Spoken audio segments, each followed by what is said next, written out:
আজ আসুন আমরা উপদেশের এই শিরোনামের দ্বারা ঈশ্বরের বাক্য অধ্যয়ন করব, আমাদের আত্মায় অঙ্কিত নতুন নিয়ম।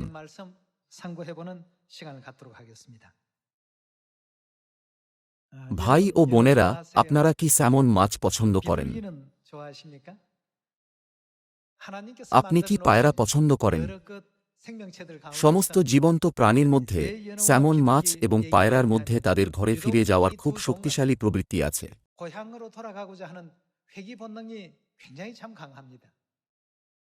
তাহলে কি তাদের মধ্যে এরকম প্রবৃত্তি তৈরি করেছে? ঈশ্বর তাদের মধ্যে এমন কিছু অঙ্কিত করেছেন যা তাদের চিন্তা করায়, আমাকে অবশ্যই আমার ঘরে ফিরে যেতে হবে।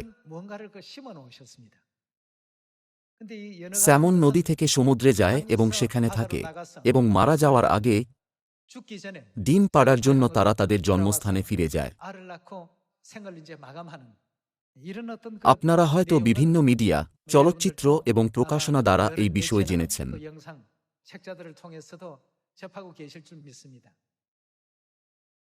তাদের ঘরে যাওয়ার জন্য তারা কিভাবে হাজার হাজার কিলোমিটার পথ পাড়ি দেয়। তাদের কাছে জিপিএস নেই। এখনকার দিনে আমাদের কাছে গাড়ির জিপিএস আছে যা আমাদের বলে 100 মিটার পরে ডান দিকে ঘুরুন, সেখানে একটা বাম্পার আছে। যেহেতু এটা এই সমস্ত দিক নির্দেশনা দেয়, আমরা সেই অনুসারে গাড়ি চালাই। যদিও স্যামন মাছ বা পায়রার কাছে এরকম সরঞ্জাম থাকে না, তবুও তারা তাদের স্বদেশে ফিরে যাওয়ার পথ খুঁজে পায়। এটা সত্যিই আশ্চর্যজনক। বলা হয় যে পায়রাদের মস্তিষ্কে ম্যাগনেটাইট নামক একটা পদার্থ স্থাপন করা হয়েছে যা তাদের ঘরে ফিরে আসতে সক্ষম করে।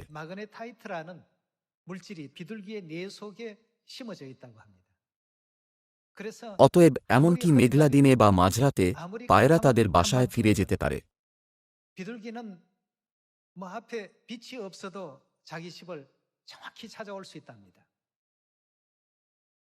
ঈশ্বর তাদের মধ্যে এরকম প্রবৃত্তি অঙ্কিত করেছেন। তারা যত দূরেই যাক না কেন এবং কয়েক বছর ধরে প্রবাসী হিসাবে থাকুক না কেন, তারা তাদের ঘরে ফিরে যায়। যেহেতু আমরা এর সাক্ষী হই, আমরা হয়তো চিন্তা করি, আমাদের আত্মার সত্য ঘরে ফিরে যেতে সাহায্য করার জন্য ঈশ্বর কি আমাদের মধ্যে এমন কিছু অঙ্কিত করেননি? ভাই ও বোনেরা, আপনারা কি কখনো এই বিষয়ে চিন্তা করেছেন? ঈশ্বর তাঁর লোকেদের হৃদয়ে একটা চমৎকার উপহার অঙ্কিত করার প্রতিজ্ঞা করেছেন। আজ আসুন আমরা চিন্তা করি। এই কারণে আমরা এই ধরনের বিশ্বাস ও মানসিকতা রাখতে পেরেছি। এর দ্বারা আমরা পিতা ঈশ্বর, মাতা ঈশ্বর এবং আমাদের স্বর্গীয় ঘরকে জানতে পেরেছি। আসুন বাইবেলের দ্বারা এর উত্তর খুঁজি। ঈশ্বর পায়রা এবং স্যামনের মধ্যে একটা প্রবৃত্তি অঙ্কিত করেছেন যাতে তারা তাদের ঘরে ফিরে যেতে পারে। আমাদের আত্মার মধ্যেও এরকম দূরদর্শিতা পাওয়া যায়। এটা কি হতে পারে? জিরোমীয় 31 অধ্যায় দ্বারা আসুন আমরা এই বিষয়ে প্রতিফলিত করে দেখি। আমাদের আত্মায় অঙ্কিত নতুন নিয়ম। আসুন জিরোমীয় 31 অধ্যায় 31 পদ দেখি। জিরোমীয় 31 অধ্যায় 31 পদে লেখা আছে, সদাপ্রভু বলেন, দেখো, এমন সময় আসিতেছে, যে সময়ে আমি ইসরায়েল কুলের ও জিহুদা কুলের সহিত এক নূতন নিয়ম স্থির করিব। মিশর দেশ হইতে তাহাদের পিতৃপুরুষদিগকে বাহির করিয়া আনিবার জন্য তাহাদের হস্তগ্রহণ করিবার দিনে আমি তাহাদের সহিত যে নিয়ম স্থির করিয়াছিলাম, সেই নিয়মানুসারে নয়। আমি তাহাদের স্বামী হইলেও তাহারা আমার সেই নিয়ম লঙ্ঘন করিল, ইহা সদাপ্রভু কহেন। কিন্তু সেই সকল দিনের পর আমি ইসরায়েল কুলের সহিত এই নিয়ম স্থির করিব, ইহা সদাপ্রভু কহেন, আমি ঈশ্বর তাঁর ব্যবস্থা কোথায় রাখবেন, তাহাদের অন্তরে আমার ব্যবস্থা দিব।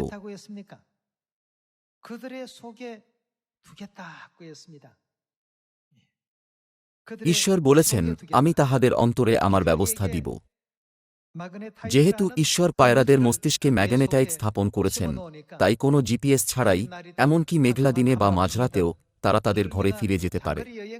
একইভাবে আমাদের মধ্যে ঈশ্বর কিছু অঙ্কিত করেছেন যাতে আমরা আমাদের স্বর্গীয় ঘরে এবং স্বর্গীয় পিতা ও স্বর্গীয় মাতার কোলে ফিরে যেতে পারি। ঈশ্বর আমাদের মধ্যে কি অঙ্কিত করেছেন? তিনি বলেছিলেন, আমি তাহাদের অন্তরে আমার ব্যবস্থা দিব। অন্য কথায়, তিনি আমাদের মধ্যে তাঁর ব্যবস্থা অঙ্কিত করেছেন। আমি তাহাদের অন্তরে আমার ব্যবস্থা দিব ও তাহাদের হৃদয়ে তাহা লিখিব, এবং আমি তাহাদের ঈশ্বর হইব ও তাহারা আমার প্রজা হইবে। যাদের কাছে ঈশ্বরের ব্যবস্থা নেই তারা পথ খুঁজতে পারে না। তারা স্বর্গের পথ খুঁজে পায় না, এবং পিতা ও মাতার কণ্ঠস্বর তাদের মধ্যে কাজ করতে পারে না।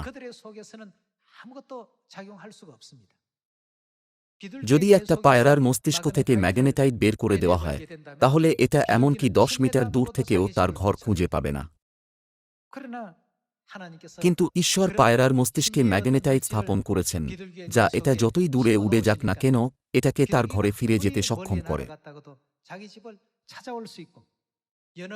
তাছাড়াও একটা স্যামন মাছ সমুদ্রে অনেক বছর ধরে ঘুরে বেড়ায়, এবং যখন মৃত্যুর সময় কাছে চলে আসে, এটা তার ঘরে ফিরে আসে এবং ডিম পাড়ে। এমন কিছু আছে যা ঈশ্বর স্যামন মাছের মধ্যে অঙ্কিত করেছেন। তাহলে ঈশ্বর তাঁর লোকেদের মধ্যে কি অঙ্কিত করবেন? ঈশ্বর তাঁর ব্যবস্থাকে তাদের মনে অঙ্কিত করবেন। যদিও জগতের লোকেরা বিশ্রামদিন ও নিস্তার পর্ব পালন করে না, বরং ক্রিসমাস পালন করে, তবুও তারা কোনো অস্বস্তি বা উদ্বিগ্নতা অনুভব করে না।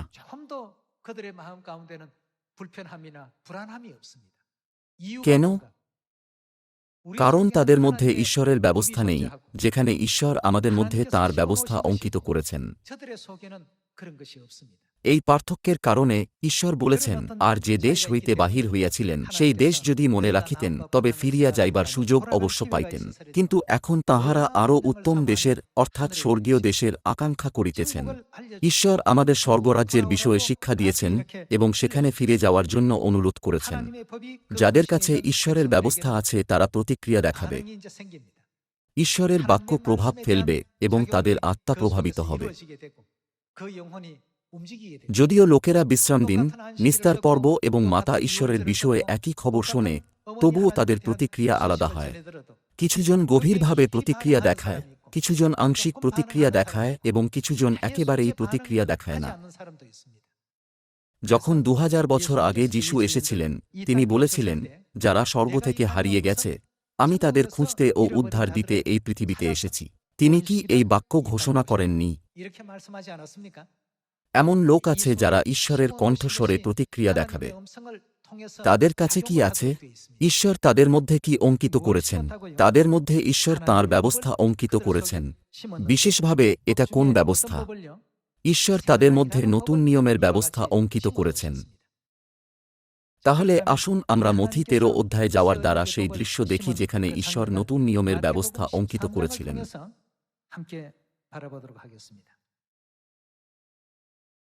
আসুন মথি 13 অধ্যায় 24 পদ দেখি। পরে তিনি তাহাদের কাছে আর এক দৃষ্টান্ত উপস্থিত করিলেন, কহিলেন, স্বর্গরাজ্যকে এমন এক ব্যক্তির সহিত তুলনা করা যায়, যিনি আপন ক্ষেত্রে ভালো বীজ বপন করিলেন। কিন্তু লোকে নিদ্রা গেলে পর তাহার শত্রু আসিয়া ওই গমের মধ্যে শ্যামাঘাসের বীজ বপন করিয়া চলিয়া গেল। পরে যখন বীজ অঙ্কুরিত হইয়া ফল দিল, তখন শ্যামাঘাসও প্রকাশ হইয়া পড়িল। তাহাতে সেই গৃহকর্তার দাসেরা আসিয়া তাহাকে কহিল, মহাশয়, আপনি কি নিজ ক্ষেত্রে ভালো বীজ বুনেন নাই? তবে শ্যামাঘাস কোথা হইতে হইল? কে এটা করেছে? তিনি তাহাদিগকে কহিলেন, কোন শত্রু ইহা করিয়াছে। শত্রুরা শ্যামাঘাস কি করেছিল? শত্রুরা শ্যামাঘাস বপন করেছিল। কিছু লোকের হৃদয়ে শ্যামাঘাস বপন করা হয়েছিল এবং অন্য লোকেদের হৃদয়ে ঈশ্বরের ব্যবস্থা বপন করা হয়েছিল। শত্রু, দিয়াবলের দ্বারা শ্যামাঘাস বপন করা হয়েছিল। অন্যদিকে ঈশ্বর তাঁর লোকেদের হৃদয়ে নতুন নিয়মের ব্যবস্থা অঙ্কিত করেছিলেন। যখন আমরা বলি, আসুন স্বর্গে যাই, কেউ কেউ উত্তর দেয়, ওহো, আমি বরং আমার নিজের শক্তির উপর নির্ভর করব। কেন আপনি এরকম বলছেন? কি হবে যদি আপনি শেষে নরকে যান? তারা স্বাভাবিকভাবেই উত্তর দেয়, সবাই নরকে যাচ্ছে, তাই এটা এমন কি বড় কথা? কারণ তাদের মধ্যে অন্য কিছু অঙ্কিত আছে। কে শ্যামাঘাস বপন করেছিল? আসুন 37 পদে যাই। 37 পদে লেখা আছে,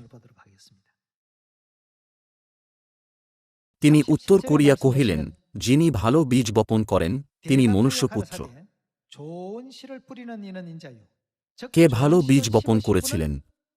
তিনি ছিলেন যিশু। অন্য কথায়, যিশু আমাদের মধ্যে কোন ব্যবস্থা রেখেছিলেন? তিনি আমাদের হৃদয়ে নতুন নিয়মের ব্যবস্থা বপন করেছিলেন।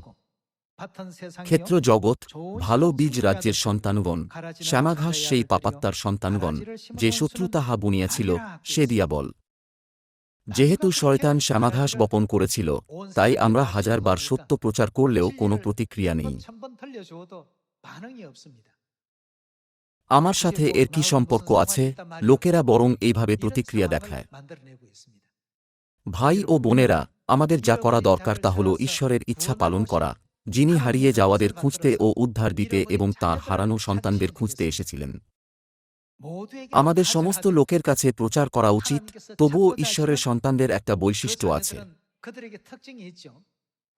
ঈশ্বর তাদের হৃদয়ে কি অঙ্কিত করেছেন? যেহেতু ঈশ্বর তাদের হৃদয়ে নতুন নিয়মের ব্যবস্থা অঙ্কিত করেছেন, তাই যখন আমরা তাদের পিতা ও মাতার বিষয়ে বলি তারা সহজেই বুঝতে পারে। যখন আমরা প্রচার করি, যেমন আমরা ইতিহাস থেকে দেখতে পাই, ৩২৫ খ্রিস্টাব্দে নিস্তার পর্ব নাশ হয়েছিল। কিন্তু আমাদের কি যিশুর শেখানো সত্য পালন করা উচিত নয়? তখন তারা তৎক্ষণাৎ বুঝতে পেরে বলে, আমেন। কেন? তাদের মধ্যে অঙ্কিত বাক্য প্রতিক্রিয়া জানায়। কিন্তু যাদের শ্যামাঘাস আছে, আমরা তাদের যতই প্রচার করি না কেন, তারা সাড়া দেয় না। কারণ তাদের মধ্যে ঈশ্বরের ব্যবস্থা কাজ করে না। কল্পনা করুন যদি ঈশ্বর একটা পায়রার মস্তিষ্ক থেকে এমন কিছু পদার্থ বের করে দেন যা তাকে ঘরে ফিরে যেতে দেয়। পরিস্থিতি কতটা নাটকীয়ভাবে পরিবর্তন হবে। এই কারণে ঈশ্বর বলেছেন, আমি তাদের হৃদয়ে নতুন নিয়ম নামক আমার ব্যবস্থা স্থাপন করব। এটা কোনো ব্যক্তি বা সংস্থার ব্যবস্থা নয়, কিন্তু ঈশ্বরের ব্যবস্থা। ঈশ্বর নতুন নিয়মকে আমার ব্যবস্থা বলেছেন এবং আমাদের হৃদয়ে এটা অঙ্কিত করেছেন। অতএব নতুন নিয়মের এই ব্যবস্থা কার কণ্ঠস্বর? এটা হল ঈশ্বরের কণ্ঠস্বর। ঈশ্বরের সন্তানরা প্রতিক্রিয়া জানায় যখন তারা তাঁর কণ্ঠস্বর শোনে। বিশ্রাম দিন অবশ্যই শনিবার। যেহেতু ঈশ্বর বলেছেন যে যদি আমরা নিস্তার পর্ব পালন করি, তাহলে তিনি আমাদের অনন্ত জীবন দেবেন, এটা অবশ্যই ভালো হবে। তারা আরও স্পষ্টভাবে প্রতিক্রিয়া দেখাবে। কেন আমি এখন পর্যন্ত এটা জানি না? কেন পাদ্রীরা আমাকে এইভাবে শিক্ষা দেননি? ঈশ্বর বলেছেন যে আমাদের স্বর্গীয় পরিবারের সদস্যরা অবিলম্বে এরকম প্রতিক্রিয়া দেখাবে। অতএব কাকে প্রচার করা উচিত আমাদের সেটা বেছে নেওয়া উচিত নয়, বরং আমাদের সকলকে প্রচার করা উচিত। যেহেতু আমরা জানি না যে লোকেদের হৃদয়ে কি বপন করা হয়েছে, আমাদের কি সকলের কাছে ঈশ্বরের কণ্ঠস্বর পৌঁছে দেওয়া উচিত নয়? আসুন আমরা ১৩ অধ্যায় ১৬ পদে যাই।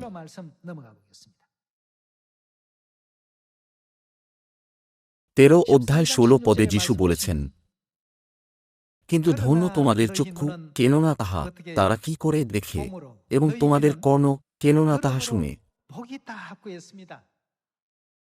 আমরা আমাদের চোখ দিয়ে দেখতে পারি এবং আমাদের কান দিয়ে শুনতে পারি। কখনো কখনো আমরা ভুলভাবে চিন্তা করি যে আমরা আমাদের ভালো স্মৃতিশক্তির সাথে ঈশ্বরের শিক্ষা মনে রেখেছি এবং এখন সেগুলি পালন করছি। কিন্তু এরকম নয়। যদিও ঈশ্বর এই পৃথিবীতে এসেছিলেন এবং মনুষ্যজাতিকে তাঁর শিক্ষা দান করেছিলেন, কিছু লোকেরা প্রতিক্রিয়া দেখায় যেখানে অন্যরা দেখায় না। যদি সকলে এই শিক্ষা শুনে প্রতিক্রিয়া দেখাত, তাহলে এই জায়গা কানায় কানায় পূর্ণ হয়ে যেত।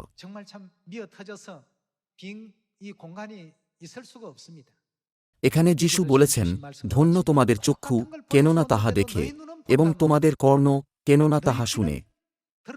কিন্তু অন্যরা এটা দেখতে পারেনি, যদিও যিশু তাদের দেখিয়েছিলেন। এটা সত্যিই আশ্চর্যজনক। অতএব আমাদের নতুন নিয়মের ঈশ্বরের ব্যবস্থা অনুভব করতে দেওয়ার জন্য আমাদের কি সবসময় পিতা ও মাতাকে ধন্যবাদ, সম্মান এবং মহিমা দেওয়া উচিত নয়? আসুন ১০ পদ দেখি। পরে শিষ্যেরা নিকটে আসিয়া তাহাকে জিজ্ঞাসা করিলেন, আপনি কি জন্য দৃষ্টান্ত দ্বারা উহাদের নিকটে কথা কহিতেছেন? তিনি উত্তর করিয়া কহিলেন, স্বর্গরাজ্যের নিগুড় তত্ত্ব সকল কি হয়েছে তোমাদিগকে জানিতে দেওয়া হইয়াছে, কিন্তু তাহাদিগকে দেওয়া হয় নাই। এই জ্ঞান আমাদের দেওয়া হয়েছে, কিন্তু তাদের দেওয়া হয়নি। যদি একটা পায়রা থেকে ম্যাগনেটাইট বের করা হয়, এটা কখনোই তার ঘরের পথ খুঁজতে পারবে না। শুধুমাত্র যেহেতু ঈশ্বর তাদের মধ্যে ম্যাগনেটাইট স্থাপন করেছেন, তাই তারা তাদের ঘরে ফিরে যেতে পারে। একইভাবে আমাদের আত্মিক ঘরে ফিরে যাওয়ার জন্য ঈশ্বর আমাদের মধ্যে কি অঙ্কিত করেছেন? ঈশ্বর আমাদের মধ্যে নতুন নিয়মের ব্যবস্থা রেখেছেন। যেহেতু ঈশ্বর আমাদের মধ্যে নতুন নিয়মের ব্যবস্থাকে পায়রার ম্যাগনেটাইটের মতো অঙ্কিত করেছেন, তাই যখন পিতা ও মাতা তাঁদের কণ্ঠস্বর প্রতিধ্বনিত করেন, তখন আমাদের কান, চোখ এবং হৃদয় তাঁদের কণ্ঠস্বরে সাড়া দিতে পারে। আসুন আমরা যোহন 10 অধ্যায় 25 পদ দেখি। যীশু উত্তর করিলেন, আমি তোমাদিগকে বলিয়াছি, আর তোমরা বিশ্বাস করো না। ঈশ্বর এই পৃথিবীতে এসেছিলেন, সত্য ঘোষণা করেছিলেন, আমাদের স্বর্গের বিষয়ে শিক্ষা দিয়েছেন এবং সত্যের শিক্ষা অনুসারে আমাদের পরিচালনা করেছেন। তবুও তারা কি করে? তারা বিশ্বাস করে না। তাদের মধ্যে কি অনুপস্থিত আছে? যাদের কাছে নতুন নিয়মের ব্যবস্থা নেই, তারা ঈশ্বরের শিক্ষা গ্রহণ করতে পারে না। 25 পদ। আমি যে সকল কার্য আমার পিতার নামে করিতেছি, সেই সমস্ত আমার বিষয়ে সাক্ষ্য দিতেছে। কিন্তু তোমরা বিশ্বাস করো না, কারণ তোমরা আমার মেষদের মধ্যে নহ। 27 পদ। আমার মেষ কি করে? আমার মেষেরা আমার রব শুনে, আর আমি তাহাদিগকে জানি, এবং তাহারা আমার পশ্চাদগমন করে, আর আমি তাহাদিগকে অনন্ত জীবন দিই, তাহারা কখনই বিনষ্ট হইবে না, এবং কেহই আমার হস্ত হইতে তাহাদিগকে কাড়িয়া লইবে না। আমার পিতা, যিনি তাহাদের আমাকে দিয়াছেন, তিনি সর্বাপেক্ষা মহান, এবং কেহই পিতার হস্ত হইতে কিছুই কাড়িয়া লইতে পারে না। আমি ও পিতা, আমরা এক। যীশু বলতে চেয়েছিলেন, যেহেতু তোমরা আমার মেষ নও, তাই তোমরা শুনবে না। তোমাদের চোখ, কান ও হৃদয় বন্ধ হয়ে গেছে। তাদের মধ্যে কি নেই? এই সমস্ত হওয়ার কারণ হল তাদের মধ্যে নতুন নিয়মের ব্যবস্থা নেই। তাহলে কি কারণে আজ আমরা এখানে আসতে পেরেছি? কেন যীশু বলেছিলেন যে আমরা ধন্য? কি আমাদের সিয়নে পরিচালিত করেছে? এটা হলো আমাদের মধ্যে থাকা নতুন নিয়ম। এটা হলো নতুন নিয়মের ব্যবস্থা যা ঈশ্বর আমাদের মধ্যে অঙ্কিত করেছেন, যা আমাদের তাঁর বাক্যের প্রতি সাড়া দিতে সক্ষম করেছে এবং আমাদের সিয়নে পরিচালনা করেছে। অন্য কথায়, ঈশ্বর আমাদের চোখ, আমাদের কান এবং আমাদের হৃদয় খুলে দিয়েছেন এবং তাঁর বাক্যের প্রতি সেগুলিকে প্রতিক্রিয়া দেখাতে দিয়েছেন। অতএব শয়তান আমাদের যতই বাধা দেওয়ার চেষ্টা করুক না কেন, আমাদের কোনো বাধা দ্বারা প্রভাবিত হওয়া উচিত নয়। ঈশ্বরের দেওয়া নতুন নিয়মকে আমাদের লালন করা উচিত। আমরা আত্মা ও কন্যার কণ্ঠস্বর অনুসরণ করে সিয়নে এসেছি। অতএব আসুন আমরা সেই উদ্ধারে অংশগ্রহণ করতে কখনো ব্যর্থ না হই, যা পিতা ও মাতা সিয়নে দিয়েছেন। আসুন আমরা যিশাইয় 29 অধ্যায় 9 পদে যাই এবং খুঁজে দেখি, যাদের হৃদয়ে নতুন নিয়মের ব্যবস্থা নেই তাদের উদ্দেশ্যে যিশু এবং নবীরা কি বলেছিলেন।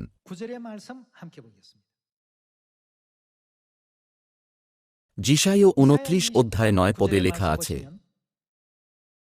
তোমরা চমৎকৃত হো ও আশ্চর্য জ্ঞান করো, চক্ষু মুদো ও অন্ধ হো, উহারা মত্ত, কিন্তু দ্রাক্ষারসে নয়, উহারা টলটলায়মান, কিন্তু সুরাপানে নয়।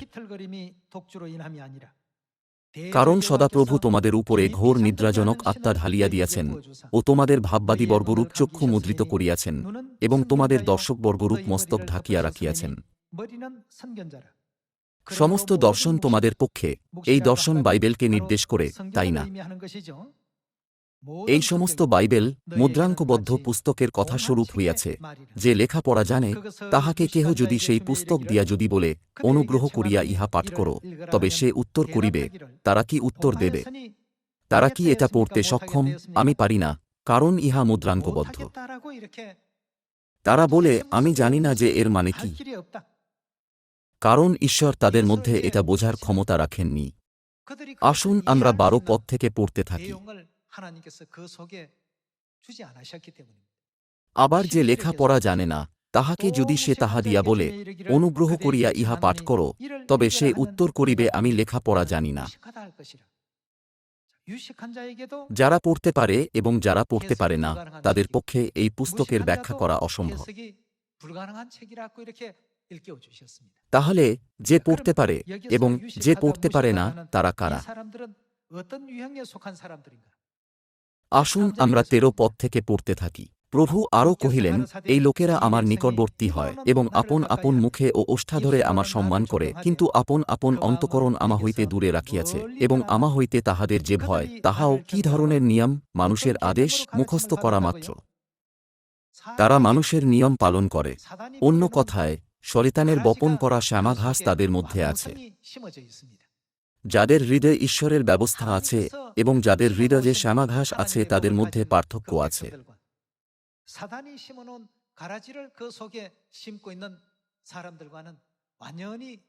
অতএব, যদিও আমরা তাদের কাছে ঈশ্বরের বাক্য প্রচার করি, কোনো প্রতিক্রিয়া নেই।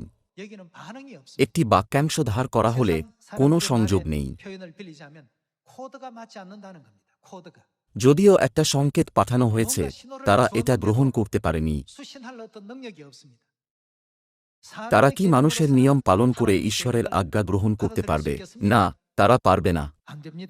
সেই জন্যই যদি আমরা এমন কাউকে জিজ্ঞাসা করি যে পড়তে পারে, দয়া করে এটা পড়ুন, তারা উত্তর দেবে, আমি পারব না, এটা মুদ্রাঙ্কবদ্ধ আছে। বা যারা পড়তে পারে না, যদি আমরা তাকে জিজ্ঞাসা করি, দয়া করে এটা পড়ুন, তারা উত্তর দেবে, আমি পড়তে জানি না। দুজনেই বলে যে তারা পড়তে পারবে না। যেহেতু তাদের হৃদয়ে ঈশ্বরের ব্যবস্থা নেই, তাদের কাছে ঈশ্বরের পবিত্র বাক্য এমন পুস্তকে পরিণত হয় যা বোঝা যায় না। এটাকে বাইবেলে আশ্চর্য বলে উল্লেখ করা হয়েছে। তারা তাদের জাগতিক জ্ঞানের জন্য গর্ব করে। এইভাবে তাদের ঈশ্বরের ইচ্ছার বিষয়ে ভালোভাবে জানা উচিত। কিন্তু আসলে তারা ঈশ্বরের ইচ্ছার বিষয়ে কিছুই জানে না। এটা সত্যিই একটা আশ্চর্যজনক ঘটনা।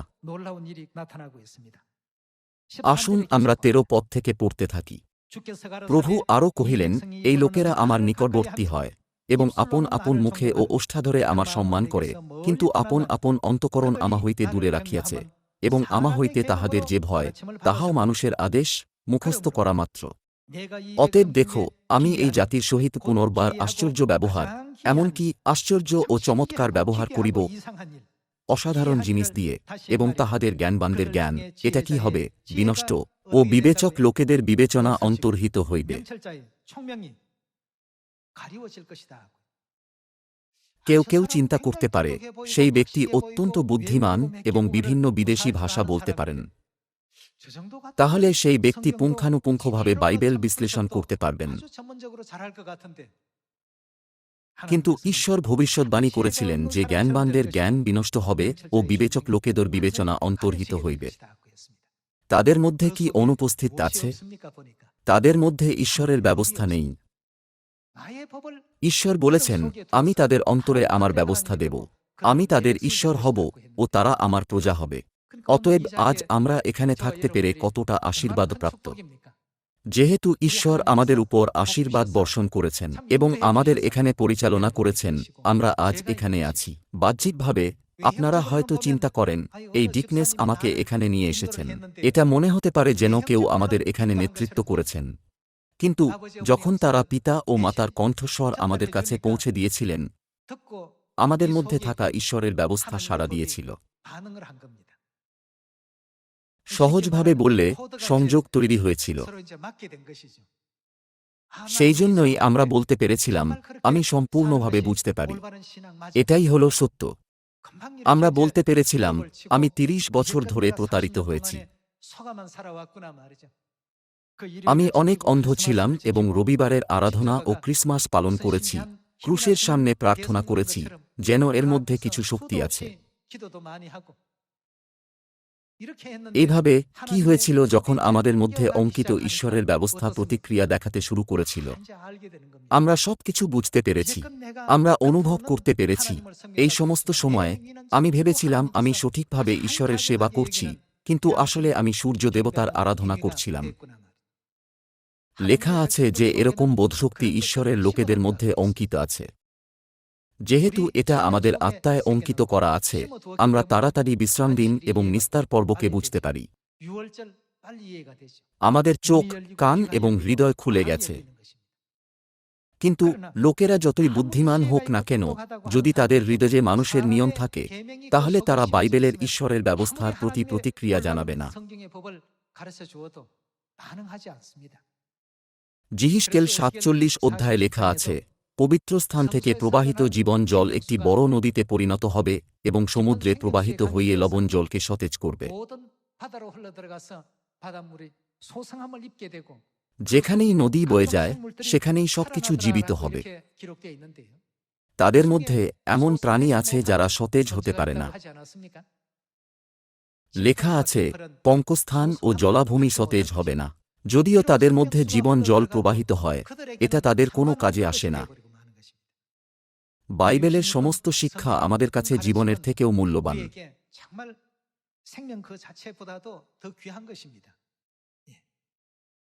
এই শিক্ষাগুলির দ্বারা পিতা ও মাতা আমাদের বিচক্ষণতা প্রদান করেছেন যাতে আমরা স্বর্গে ফিরে যেতে পারি। তারা কি দেননি? স্যামন মাছের ক্ষেত্রে বিজ্ঞানীরা এখনও স্যামন মাছের তাদের ঘরে ফিরে যাওয়ার সঠিক রহস্য আবিষ্কার করতে পারেনি। তবুও আমেরিকার একটা বিশ্ববিদ্যালয় কানাডায় স্যামনের উপর একটা গবেষণা চালিয়েছিল এবং এর সংকেত খুঁজে পেয়েছিল।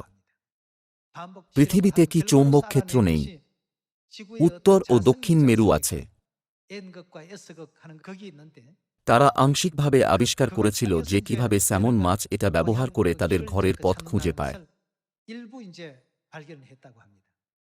যদি ঈশ্বর স্যামন মাছের মধ্যে পৃথিবীর চৌম্বক ক্ষেত্র ব্যবহার করার ক্ষমতা রোপণ না করতেন, তারা একবার সমুদ্রে চলে গেলে তারা কখনো তাদের ঘরে ফিরে যেতে পারত না। কিন্তু যখনই স্যামন মাছের ডিম পাড়ার সময় হয়, তারা তাদের ঘরে ফিরে যায় এবং ডিম পাড়ে। ঈশ্বর স্যামন মাছকে আশ্চর্যজনক কিছু দিয়েছেন।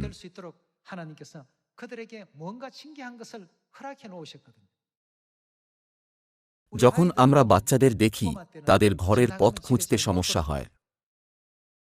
তাদের মধ্যে স্যামনের মতো ব্যতিক্রমী ক্ষমতা নেই। যখন তারা বাড়ি থেকে বের হয়, তারা শুধু জানে কিভাবে এগিয়ে যেতে হবে, কিভাবে ফিরতে হবে তা জানে না। ঈশ্বর পায়রা এবং স্যামন মাছেদের মধ্যে এমন কিছু বপন করেছিলেন যা তাদের নিজের ঘরে ফিরে যেতে সক্ষম করে। একইভাবে ঈশ্বর আমাদের মধ্যে কি অঙ্কিত করেছেন যা আমাদের স্বর্গীয় ঘরে ফিরে যাওয়ার জন্য সংকল্পবদ্ধ করে? ঈশ্বর বলেছেন, আমি তাদের হৃদয়ে আমার ব্যবস্থা দেব। অতএব যখনই আমার কণ্ঠস্বর প্রতিধ্বনিত হয়, তখন আমার সন্তানরা সাড়া দেবে। এর মানে তারা বুঝতে পারবে। সেই জন্যই যিশু বলেছিলেন, ধন্য তোমাদের চোখ, কেননা তাহা দেখে, তোমাদের কান, কেননা তাহা শোনে, এবং তোমাদের হৃদয়, কেননা তাহা বুঝিতে পারে। অন্যদের উদ্দেশ্যে তিনি বলেছিলেন, তারা দেখেও দেখে না, এবং শুনেও শুনে না, এবং বোঝেও না। আসুন আমরা কখনো জীবনের সত্য না হারাই যা ঈশ্বর আমাদের দিয়েছেন, যাতে আমরা স্বর্গে অনন্ত জীবন এবং আশীর্বাদ উপভোগ করতে পারি। যেহেতু সত্যের মধ্যে এরকম প্রতিজ্ঞা আছে, আমাদের এটার জন্য গর্ব করা উচিত। আমরা কত ধন্য যে আমাদের মধ্যে ঈশ্বর তাঁর ব্যবস্থা অঙ্কিত করেছেন। আমরা বলতে পারি যে আমরা অনেক আশীর্বাদ পেয়েছি। যখন আমরা স্বর্গে ফিরে যাব তখন সবাই আরও বেশি আশীর্বাদ পাবেন আশা করে আমি আজকের উপদেশ সমাপ্ত করি। আপনাদের অনেক ধন্যবাদ।